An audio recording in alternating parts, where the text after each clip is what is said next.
Hello friend, welcome back to study wire YouTube channel. तो जैसा कि आप देख रहे हैं कि अभी 2 से 3 दिन पहले मामा ने एक छोटी सी घोषणा करी थी। ठीक है यार, तो कम से कम 4 से 5 मिनट बने रहिएगा। पहले तो एक घोषणा करी थी कि जो एमपी की जितने भी संसाधन है वो सिर्फ और केवल एमपी के लिए है। तो यही एक शब्द है यार जो कि विवादित आ रहा है और जिससे आने वाली जितनी भी वैकेंसी है वो पूरी की पूरी इनका केस हाईकोर्ट में जा सकता है। कहने का मतलब मैं कुछ और केसेस की अगर बात करूं तो जितनी भी वैकेंसियां एमपी में आती है वो डायरेक्ट ये होता है, उनकी वैकेंसी होती है, रूल बुक आती है, प्रीलियम होता है और कहाँ चली जाती है, हाईकोर्ट में चली जाती है।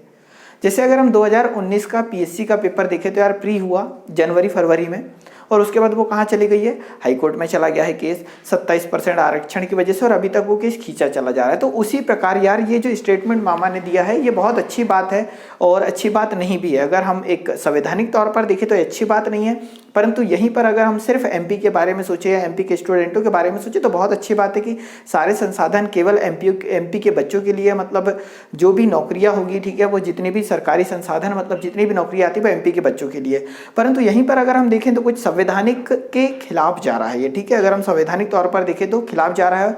हमारे यहाँ की जितनी भी संस्थाएं हैं या फिर जितने भी रूल्स रेगुलेशन या हमारे यहाँ जो भी क्रियाविधि होती है इंडिया में वो सब की सब संवैधानिक के अंतर्गत होती है। तो कहीं ना कहीं ये जो शब्द है मामा के, ये क्या हो रहे हैं कि यार संविधान का उल्लंघन कर रहे हैं। जैसे कि सबसे पहले तो आर्टिकल नंबर 14 का उल्लंघन हो रहा है यहाँ पर। ठीक है, आर्टिकल नंबर 14 का उल्लंघन हो रहा है, अनुच्छेद नंबर 14 का, जो कि समानता का अधिकार देते हैं। और यहाँ पर अगर हम समानता की बात करें तो यार हम समानता की बात नहीं कर रहे हैं, क्योंकि मामा ने बोल दिया है कि केवल ये एमपीओ के बच्चों के लिए, जो कि समानता मतलब डायरेक्ट अनुच्छेद नंबर 14 का उल्लंघन हो गया तो यार कोई भी वैकेंसी होगी वो डायरेक्ट कहाँ चली जाएगी, सुप्रीम कोर्ट, हाई कोर्ट चली जाएगी। ठीक है यार, वहाँ केस दर्ज हो जाएगा और वैकेंसी लटकी रहेगी सालों साल। और यह है कि गवर्नमेंट का काम धकते रहेगा यार कि साल भर हमें कोई वैकेंसी लानी नहीं है। फिर उसके बाद आर्टिकल नंबर 15 का यहाँ पर उल्लंघन होता है। तो आर्टिकल नंबर 15 क्या बोलता है कि 5 प्रकार की समानता देता है कि हमारे यहाँ जो भी चीजें होगी, ठीक है, वो जाति, धर्म, लिंग, जन्म स्थान और मूल वंश के आधार पर कोई भेदभाव नहीं होगा। परंतु इस आर्टिकल के अगर एक चीज पे स्पेशल नोटिस करें,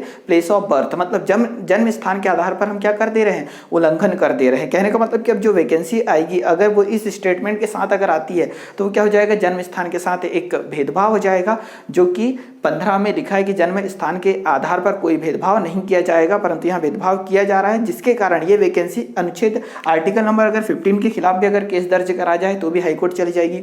वहीं पर आर्टिकल नंबर 16 का भी ये स्टेटमेंट उल्लंघन कर रहा है। मतलब आर्टिकल नंबर 16 हमें क्या बोलता है, तो आर्टिकल नंबर 16 के अंतर्गत हम article number 16A, 16B, 16C, 16D पढ़ते हैं। ठीक है, और ई भी पढ़ते हैं, मतलब 16(1), 16(2), 16(3), 16(4).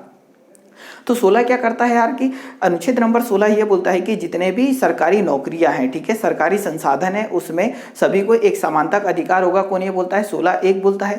परंतु वही 16(2) ये बोलता है, यार चीजें समझना, क्योंकि किन किन के तहत ये वैकेंसी खतरे में आ सकती है एमपी की सारी और हमें कहीं ना कहीं लॉस हो सकता है, तो ज्यादा खुश होने की जरूरत नहीं है। तो 16(1) ये बोलता है यहाँ पर कि यार सभी को जितने भी सरकारी संसाधन है भारत के लोगों को सबको समानता का अधिकार दिया जाएगा। वहीं पे 16(2) ये बोलता है यार कि कुछ चीजों पर आरक्षण दिया जा सकता है, जैसे कि महिलाओं को, बच्चों को, विकलांगों को 16(2) के अनुसार आरक्षण दिया जा सकता है सरकारी संसाधनों में, मतलब सरकारी नौकरियों में।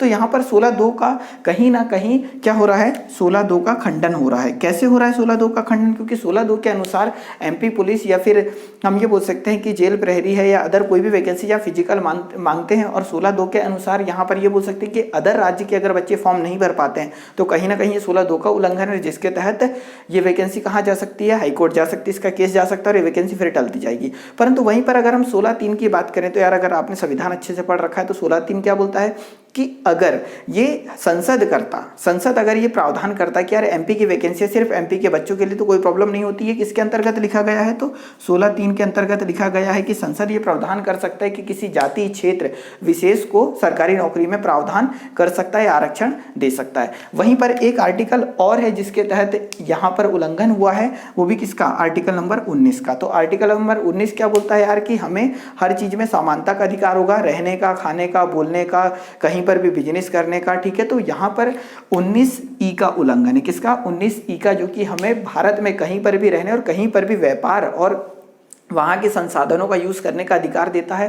तो हम ये बोल सकते हैं कि मामा के जो स्टेटमेंट है उससे इतने पूरे के पूरे संविधान का उल्लंघन हो रहा है। मतलब संविधान अनुच्छेद नंबर 16 का, अनुच्छेद नंबर 15 का, ठीक है, अनुच्छेद नंबर 16(2) का उल्लंघन है यहाँ पर और 3 का, ठीक है, और यहाँ 19(e) का उल्लंघन हो रहा है, जिसके तहत यार अगर कोई भी वैकेंसी आई और ऐसे के ऐसे रूल बुक अगर आ जाती है तो कहीं ना कहीं उल्लंघन होगा। मतलब जो हम ये नहीं कर रहे कि सरकार ने गलत किया, कुछ परसेंट अगर आप आरक्षण दे देते तो चलता है, 90% एमपी वालों को दे दो या 95% दे दो, बाकी अगर हम कुछ चीज़ें आरक्षित हमारे राज्य के लिए रख सकते हैं। परंतु अगर हम कहीं ना कहीं इस स्टेटमेंट के साथ अगर वैकेंसी लाते हैं कि सभी की सभी वैकेंसियाँ जो कि एमपी वालों के लिए ही होगी, तो कहीं ना कहीं एक भी वैकेंसी यार हमारी नहीं आएगी। हम खुश तो हो जाएंगे, ठीक है, कि यार वैकेंसी आ गई है, चलो फॉर्म भर देते हैं, यहाँ पेपर ले लेते हैं, परंतु कहीं ना कहीं ये कोर्ट में केस चला जाएगा और उसके बाद यही वैकेंसियाँ जैसे एमपी पीएससी की वैकेंसी जो 2016 की अभी कोर्ट में केस अटका हुआ है, ठीक है, हम ये डेट पे डेट दिए जा रहे हैं, परंतु यहाँ पर जब सरकार को जाना चाहिए सुनवाई के लिए तब सरकार वहाँ नहीं पहुँच पाती है, ठीक है, अगली डेट मांग लेती है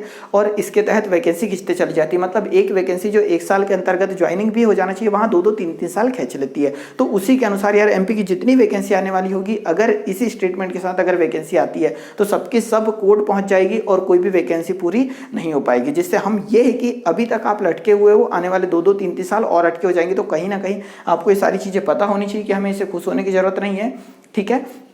एक चीज और बता दूं यार कि 4 तारीख को, ठीक है, 4 सितंबर को भोपाल में एक आंदोलन है जिसमें आप सभी अपना योगदान जरूर दें, ठीक है। यहाँ पर टीचर, बच्चे, ठीक है, पेरेंट्स जो भी है ये गवर्नमेंट नौकरी के इसके मांग के लिए, ठीक है यार, क्योंकि ये हो रहा है कि कई सालों से कई प्रकार की ऐसी वैकेंसी जो आ नहीं रही है और स्पेशली तो 3 साल में 1 माह 2 वैकेंसी आई है वर्ग 3 की और जेल प्रहरी की। तो जिसमें जेल प्रहरी की तो इतनी कम सीटें हैं कि अगर बांटे तो हम ये बोल सकते हैं यार कि उससे ज़्यादा हमारे जो एमपी उसमें तहसील होगी उससे कम वैकेंसियाँ दी है यार, ठीक है। तो ये सारी चीज़ें तो हम ये चाहेंगे कि यार 4 तारीख को आप 4 सितंबर को भोपाल आएँ, ठीक है, और वहाँ अपना योगदान जरूर दें। कहीं ना कहीं हम आप सभी लोगों के लिए वैकेंसी आएगी, कहीं ना कहीं गवर्नमेंट अभी झांसे दे देगी, चुनाव करवा लेगी, उसके बाद कुछ नहीं होना है, इसलिए आप कोशिश करें कि अपना योगदान दीजिए। सारी चीज़ें मैंने आपको बता दी।